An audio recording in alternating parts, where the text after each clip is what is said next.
Well, the Mets turned their season around, and now they're the hottest team in baseball in New York City. So let's talk all things Amazins heading into the All-Star break with Jake Brown, host of the Mets Magic podcast.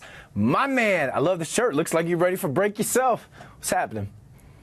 Looks like it's like Flamingo Awareness Day today. There's an awareness day, I feel like, for everything. So shout out to flamingos. Shout out to lobsters. I enjoyed a nice Citi Field lobster roll and surf and turf on Sunday. Despite the loss, a good first half for the Mets. Well, you're great at rating the food at Citi Field, so I need you to rate or grade the first half of the Mets season heading into the break. Go.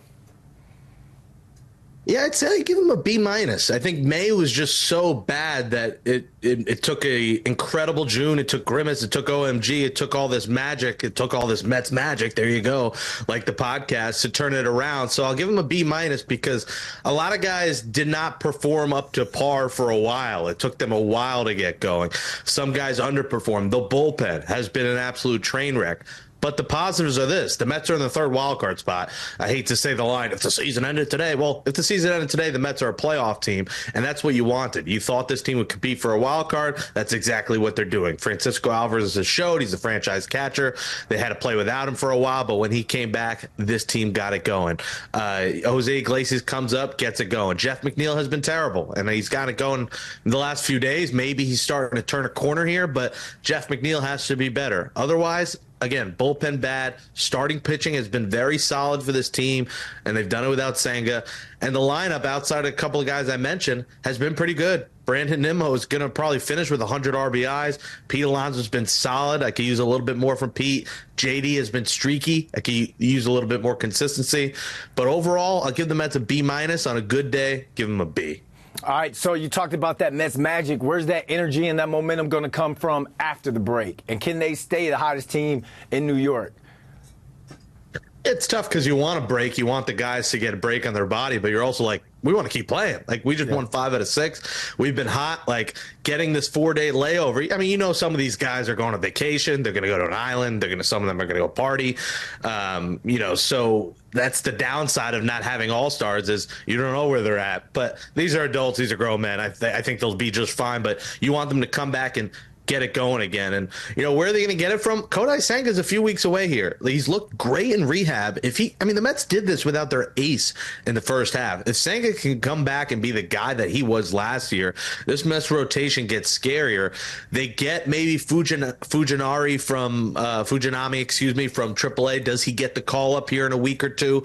Sean Reed-Foley, a guy who had a sub-2 ERA out of the bullpen, is due back here in a week or two. So they're going to get some reinforcements. The question here in the second half, what does David Stearns do to push this team over the ledge? It is now unacceptable if the Mets do not go get bullpen help and are not buyers. And also, when does Starling Marte come back? It's a mystery. He's not even close to baseball activity. He might not be back till late August at this point. So do they get a spark plug like a Acuna or someone else from the minor leagues to come up here? What do they do in the outfield, or do they stay status quo? So trade deadline, bullpen help, and what do they do with Starling Marte's spot in the outfield? And then Jeff McNeil, like, by July 31st, does he get it going enough where you don't have to trade him, or is he off this roster by August 1st? The Jeff McNeil conundrum situation is also going to be another thing to watch. But all those things factor together. I think the Mets should keep this thing riding high.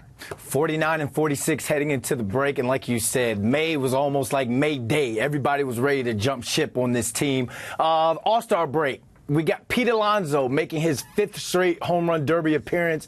He's won it twice already, Jake. So no Aaron Judge, no Shohei Ohtani, no Juan Soto. Is this Polar Bear Pete's derby to win? I think he's going to lose. I think he has not been hitting many home runs lately. He hit one on Sunday, but I just think he's due for a loss. Who am I going to take? I don't know. I'll take Gunnar Henderson. I think the young kid, he's one of the few lefties in this competition. I like the lefty in this ballpark to win. I'm going to take a young kid who hit a big home run on Sunday against the Yankees. I just think Pete, he's due for a loss. And the way he's been swinging of late, he's not hitting home runs. So I think his crown goes down. So do you think he uses this to win it, or do you think he kind of uses this to get his bat back?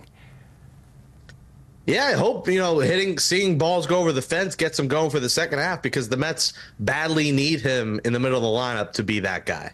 All right, tell the people they can find you, my man.